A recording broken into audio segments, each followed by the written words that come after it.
I am here to welcome our next workshop to the stage. It's a joy to introduce Ebony Noelle Golden.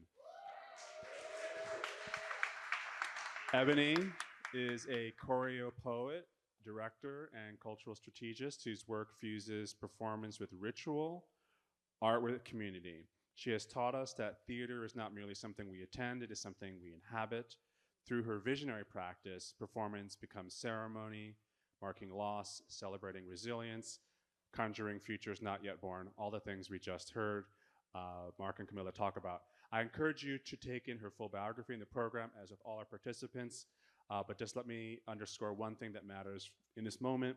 Ebony's presence among us is itself a reminder that theater can serve as a site of healing, a call to collective witness, and a rehearsal for transformation. So please welcome Ebony Noelle Golden for the next workshop. Preamble to the Black Theater Bill of Rights. Preamble to the Black Theater Bill of Rights. Preamble to the Black Theater Bill of Rights. We, the people of this intergalactic diasporic Black theater movement, in order to form a more emancipated and richly resourced arts and culture cosmology, call in, affirm, and demand the following rights, devised by Sade Lithcott: authorship and agency, cultural context and respect, equity and economic justice, safe and nurturing spaces, institutional accountability, creative permanence and legacy, communal reciprocity.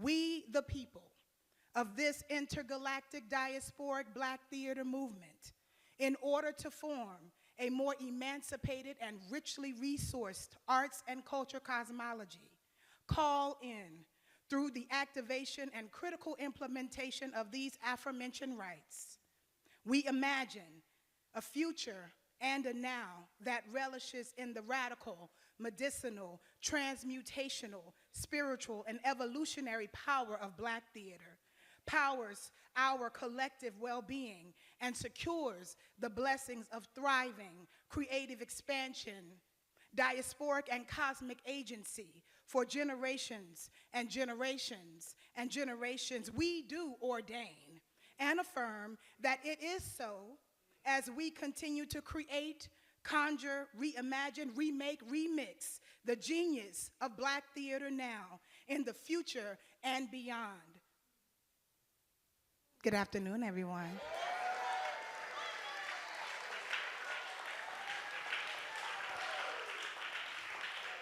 We've been having such a rich conversation about civic engagement. We've been having such a rich conversation about how to undo and repurpose the Constitution and the ways in which this world works, this United States, as they call it, works. There's some prompts and provocations that will guide us into us animating those 7 rights that Sade authored, devised, divined: authorship and agency, cultural context and respect, equity and economic justice, safe and nurturing spaces, institutional accountability, creative permanence and legacy, and communal reciprocity. We do ordain these things. So we are going to find ways together. We're going to go back outside, as we did in Nicole's workshop, and find ways to animate into these rights.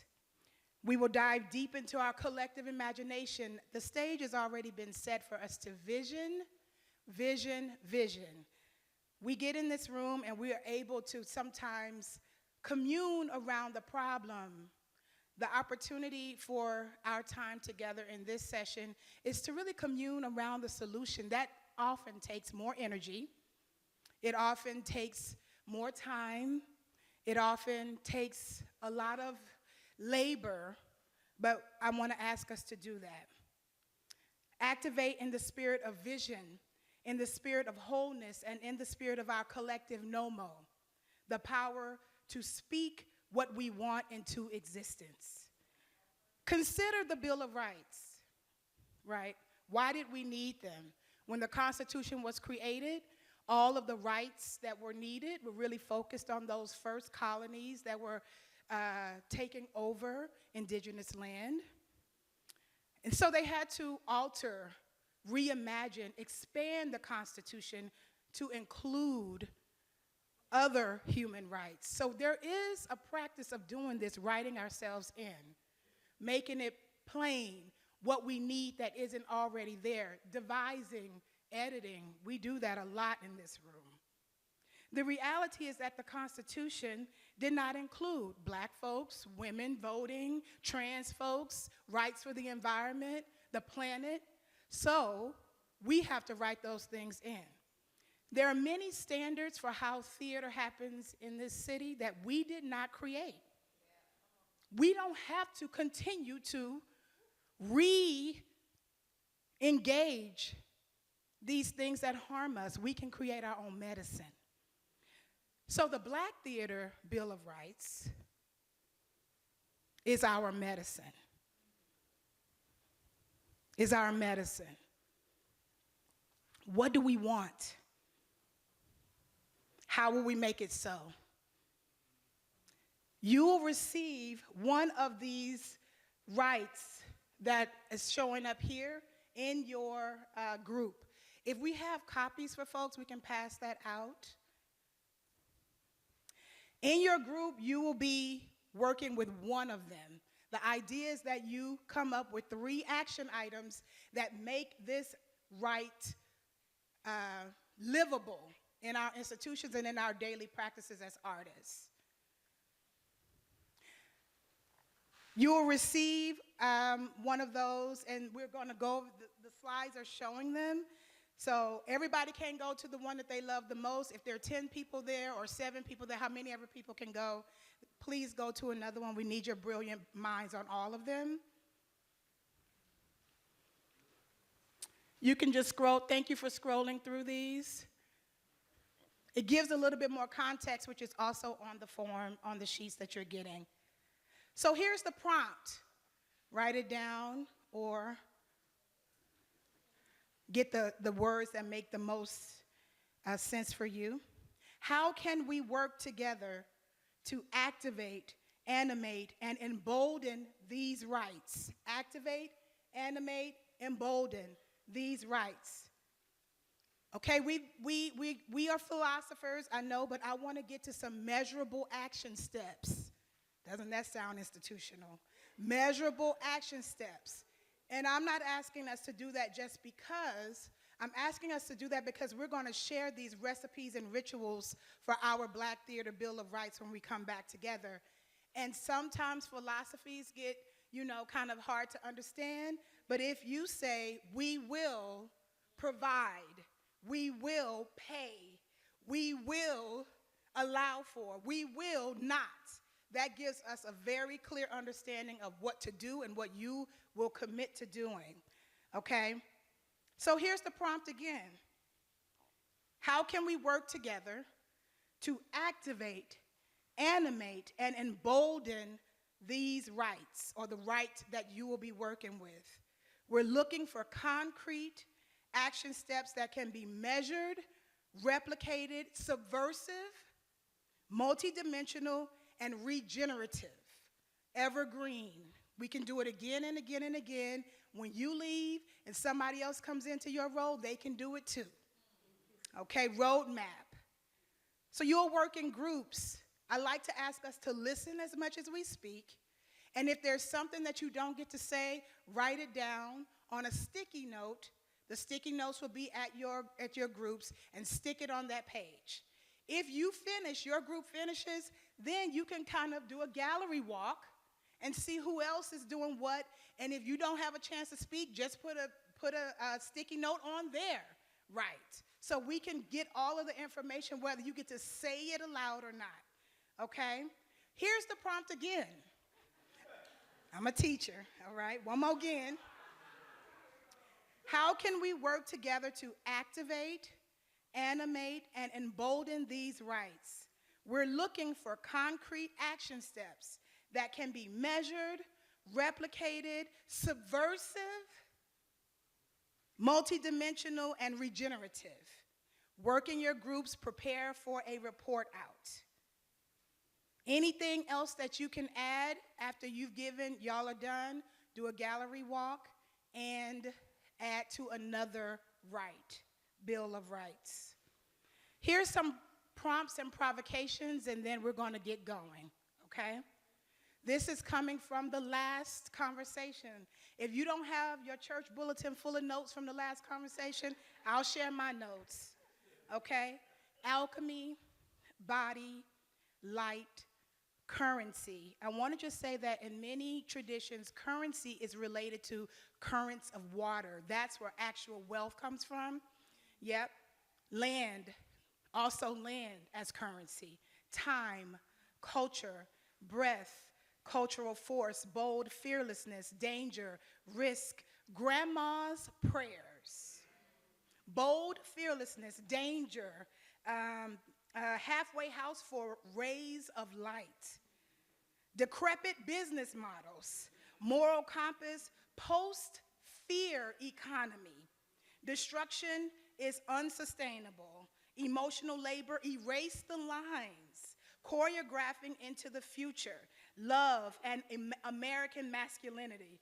Uplifting the local. Lead with your artist heart. Dramaturgy of sweat. America is ours. Black theater is ours. Empathy. Magic is the material that builds things. Culture is not ornamental. Institutions must learn from artists. The Constitution as a critical theory for building a world that has never been seen. A promise for not just democracy, deep democracy. So I'll leave you with this. What is a spiritual architecture that provides a sustained and permanent Black theater cosmology? Sankofic resonance and remembrance was lifted up in the last session and has been lifted up today. So what has happened before that we can build into the future strategy? The year 2040 is tomorrow, is today, is 50 years ago. What are we doing now that will honor our ancestors and our grandchildren? All right, y'all, go do it. Black Theater Bill of Rights.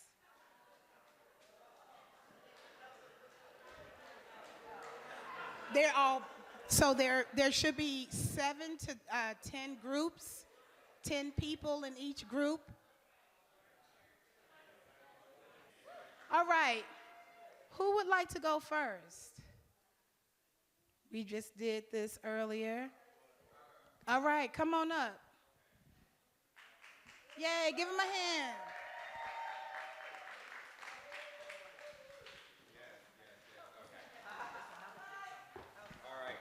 Stand humbly as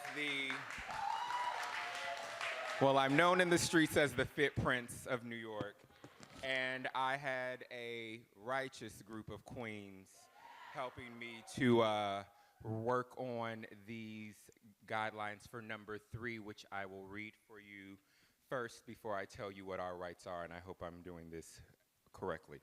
All right, let me see this way. All right, so ours was number 3, and it says, the right to equity and economic justice. Money, money, money, money. Black artists, producers, and cultural workers must be compensated equitably and on par with their peers. Budgets, royalties, and contracts should reflect the full value of the work and labor, including emotional and cultural labor. So, within the short, limited time that was very abundant, we were able to strategize these 3 solutions. So the first one was, we understand the current economic system does not serve or honor the fullness of Black artists and cultural workers, and that includes producers. However, we will collaborate to build economic budgets that are transparent and in alignment with all community guidelines. So that was number 1. Number 2, we will include all parties in the pre-production process, which includes the empowering education required to support full participation in budget creation, including emotional and cultural labor as line items. And then number 3, this is a work in progress. When I can't even read my own chicken scratch. In this post-fear economy, should our demands not be met, we will collectively work to uphold these rights and thwart any effort to divide and undermine our solidarity. So, if you have something you want to add to equity, or this right, what is it, equity? Oh, yes. Economic and what?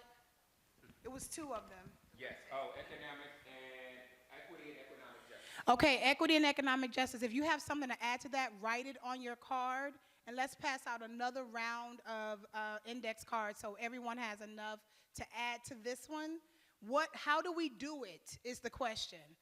Okay, let's go to whoever has number 4, safe and nurturing spaces.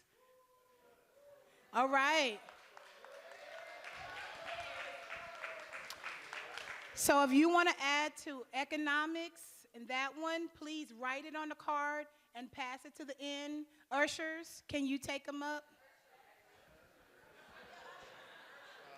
We need some ushers. Okay, we got one. Goldies and usher. Somebody else? Thank you. All right, so we had number 4. Hi, y'all. I'm Larry Jean. How y'all doing? And this is Candace. Hey, I'm Candace Jones. Okay, so we had number 4. It's it's down on the screen. So it's about the right to safe and nurturing spaces. I'll just get right to it. We came up with, we will create accessible and available conflict resolution and management training toolbox. And also with that, we will have empathy training modules specific to each project.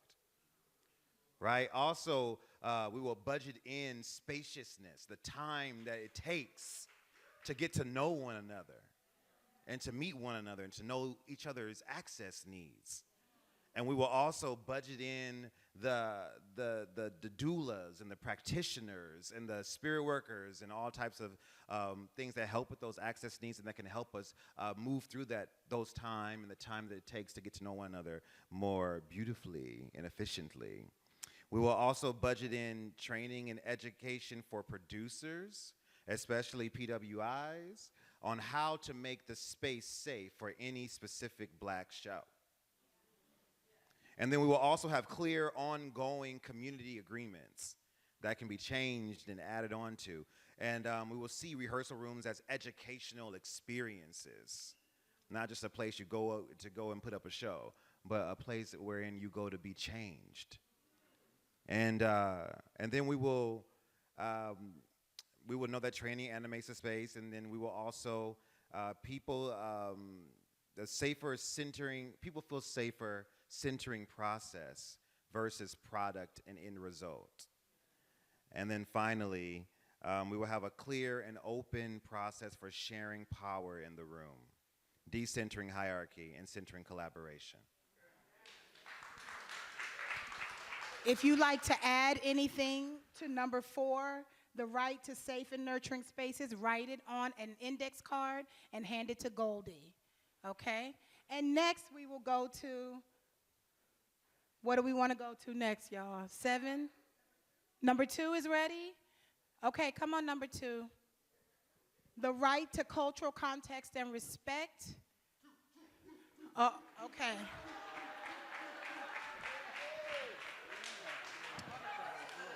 Excellent, excellent. Okay, so I'm just going to read through the right, yes? The right to cultural context and respect.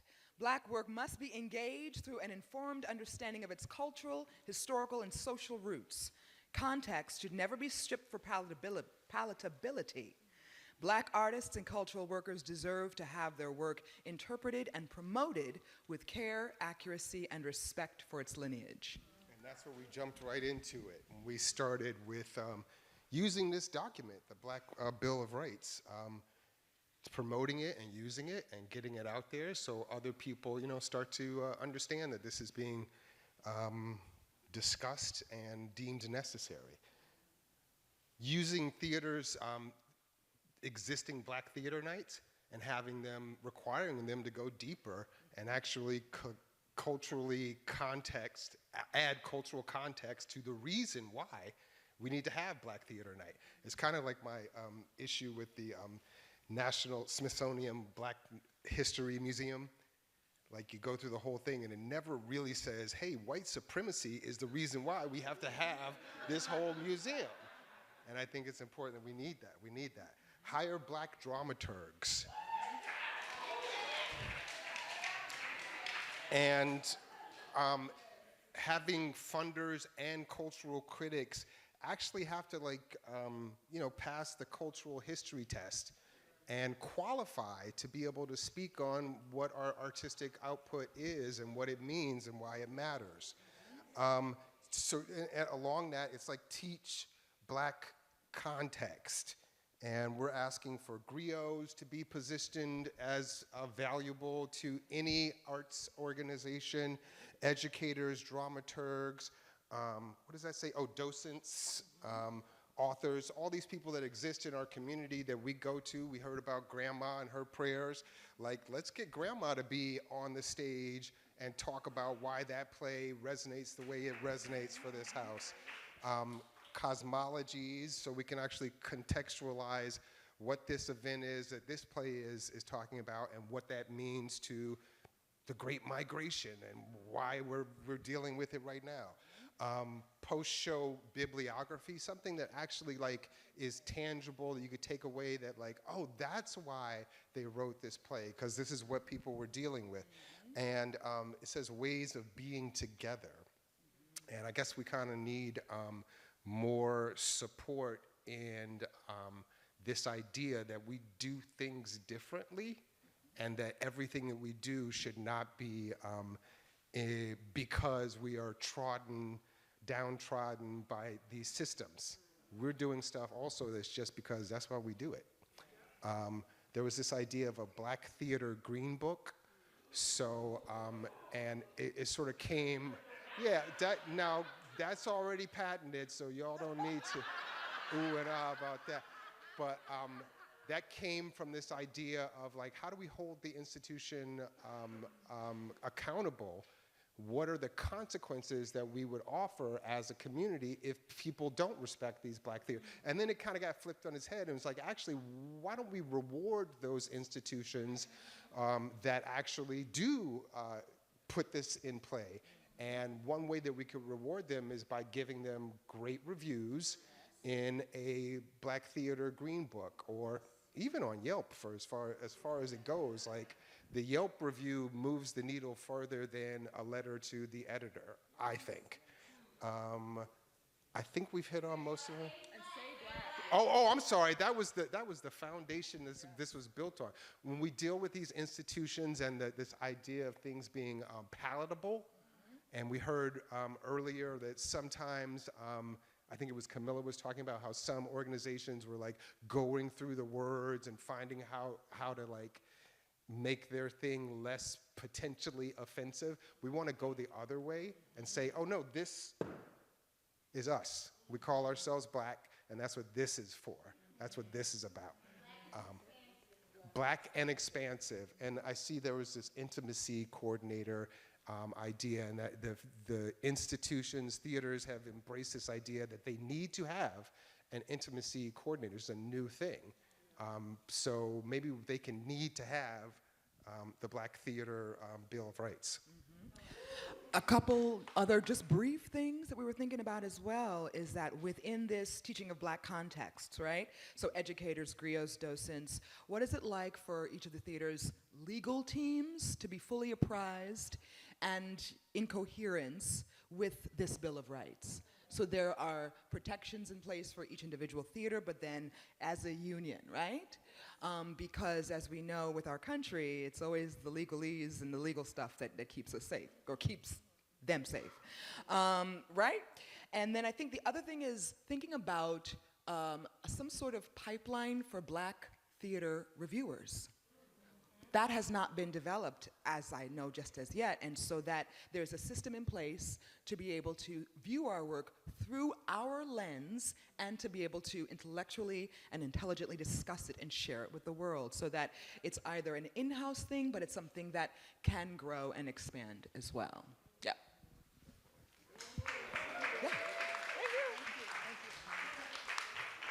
Okay, because of time, we're going to, let's go to number one. Whoever has number one come up. I would like for you to do just a few highlights. Okay? That's all you have is a highlight? Okay. I'm the highlighter guy. All right. Hi, everybody. Good to see you all. And my highlights, number one, we had all the time in the world because we finished this just like that. So we were stuck for a minute, but giving you the highlights, if we wanted to do it, we thought about it sort of like birth. And we said that the first thing with it is to decide if we were going to have, in the creative process, a collective, so that we are all talking with all shared voices. And they don't all have to be artists. There'll be all sorts of, we talked about the legalese people, we talked about the creative people, we talked about the people who run the show, we talked about the people in the business place, all of those individuals, going back to the idea of an ecosystem. That ecosystem would start at the beginning, so it's not necessarily one artist's work. It is a collective from the start.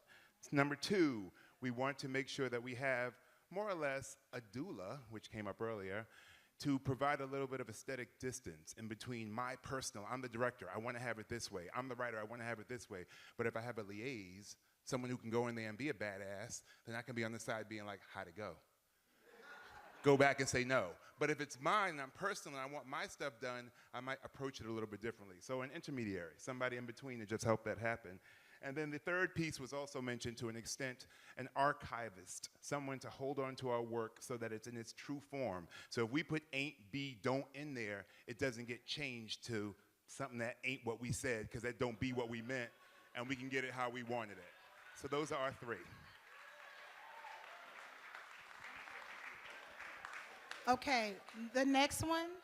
Okay, you can leave your posters up here. Thank you. And if you have something to add to authorship and agency, write it on a card, pass it to Goldie. Okay, who's next? 5. Come on, 5.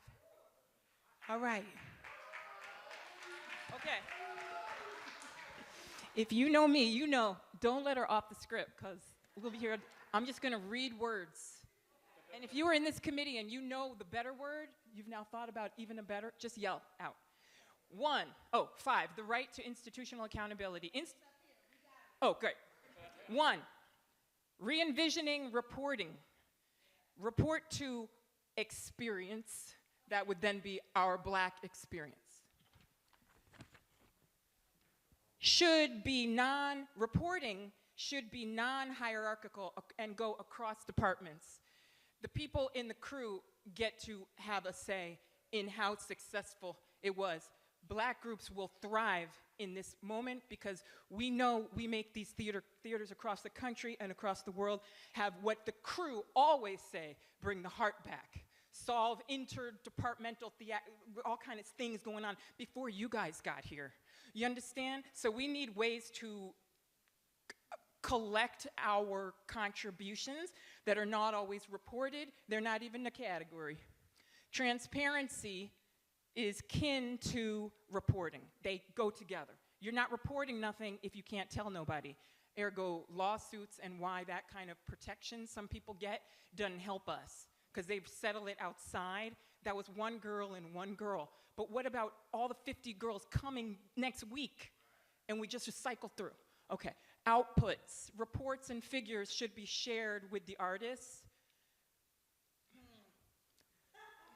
If the institution ain't scared of what we're bringing, it's not going to work. If you have a Black institution and you're not afraid by these ideas for how it could hurt your institution and how you treat Black people, the kind of complaints they come with, the kind of wacky complaints they have, then that's the line to walk, because that's what we're asking somebody else to do. And if we haven't figured it out in our own, it gets very hard to have that thing. Okay, that might be actually my personal thing. I love you, Tabia. Consider, because y'all did right by me. You know what I'm talking about? It gets hard, and then someone delivers you. That's the thing. Ma'am, Alicia, it's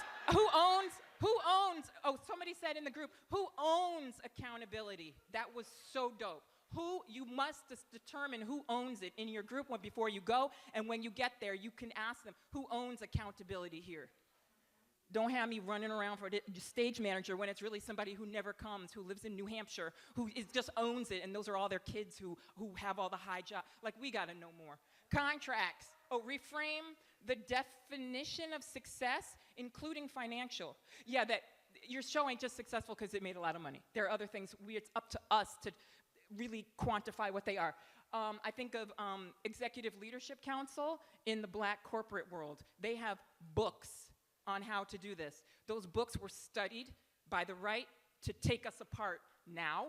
So we have to decide, is it worth it to put our information out there, or to in the internal circuit where the Green Book might live? Where does our stuff live, maybe? Reconciliation, think tank to get the truth. I would say South Africa, a woman said the circular process of calling in and calling out must enter the corporate theatrical space. Create mechanisms, I wrote, they were like, no, it's a norm. Create the norms that allow for reporting harm before and after. So don't accept mechanism because the mechanism, if it's not good, it won't work. We need a norm. Everybody in my group kept talking about what's the average fee? You report in the contracts, an attorney to represent the artist side. Contracts, could be collaboratively built, could be created between artists and the Institute. Will said that. Everybody said amazing things, and that is the end. Oh, no, this one will blow your mind. Oh, this is so good. Ma'am, who said that? Raise your hand. Who said the cancel culture one? She said I wrote, but say it better. A post process for cancel culture. So once a person or event got somebody or something canceled, we did all that, then what is our process, whether it involves those persons or those actors or not? Do we ever then go back later, oh my God, hey, do we ever go back and dissect it and give the amnesty as a group? Or give the go say it yourself, and then I'm gonna leave. No, say it on the mic. Can I give her the mic? And then that's it. Good job, tag team. Yeah. Thank you. Okay. But to use some of my notes from earlier, in a post-fear economy, institutions have the unique opportunity to detach accountability from things like punishment and surveillance, and ground accountability in spiritual rehabilitation. Thank you. Who's next? All right, come on, 7. You stay right there. I'm going to come to you. Everybody, just turn this way. Who's 7? I'll hold it. They can't see it no way. Can you come here? The light is not. Yes, okay, y'all. I'm just trying to keep us moving because we over time. Yeah, I hear you. I got you. We'll just come right over here. So we talked about communal, you guys can read it, you guys see it. The first things that we said, we will open our doors to the community. The only time people come to the theater should not just be to see a show, right? The only time that the light is experienced should not be when the theatrical lights come on. You are the light. So the door should be open to that at all times. We will create with community. We were talking about how like Ntozake Shange did not create for colored girls in a silo. She made it with the community of women that she was around. Those words that she wrote down are direct words from those women, those experiences. We will invest in the community, the people, and the places, right? Investment, can our theater become a food hub during times of scarcity, right? And times when we do not have art education, can our theater fill those gaps in our community? We will work in a partnership with the community, right? So we're not just like putting something on the community, but the community is creating with us. We will go to the community, right? It's not just you coming to us, we will go to you, and we will make sure our history is taught. And that's it. All right, thank you. Did we get everyone? Who's next? Come on up. Thank you so much. If you have anything to add, please write it on a card and give it to Goldie. Okay. You need me to hold it for you? Yes, please. I don't mind. Yeah. I'm sorry. Okay, that's okay. So we had number 6. We said education. We have to make sure that we're teaching and passing down practices. And we thought about doing this through partnering with HBCUs to archive, store, and then dispense information about the work that we're creating and doing, as well as making sure that we're pushing initiatives like a second edition of the Black Acting Methods, things like that forward, because that was an amazing archive that was already created.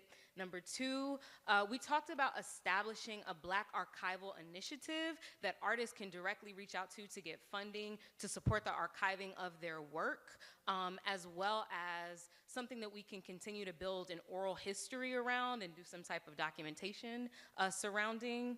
And it could just be a collective that's shared, that's digital and accessible. Think, if you guys don't know about it, you should. Black Archives on Instagram, they're amazing, but something like that specifically for theater, so we can continue to build what we are already doing. Number 3, doing workshops for artists and generative artists to educate them on their rights in terms of preservation, as well as basically like what they should be asking for in contracts to ensure that their work continues to belong to them. We're thinking about doing that biannually and making sure that we're partnering with, you know, arts, entertainment lawyers and folks like that, so that way our generative artists are equipped and they're not losing the rights to their work, because that happens all the time. Come on. Come on. And that can live in an institution or with an individual, because we want it to be for us and by us. And that's all. All right. Okay, we did it. We did it. Anything that you want to add, you can write it on a card, and please give it to someone. Give it to Goldie or pass it to someone else that will take it and use it. Thank you so much. It's been a pleasure to be in conversation with y'all.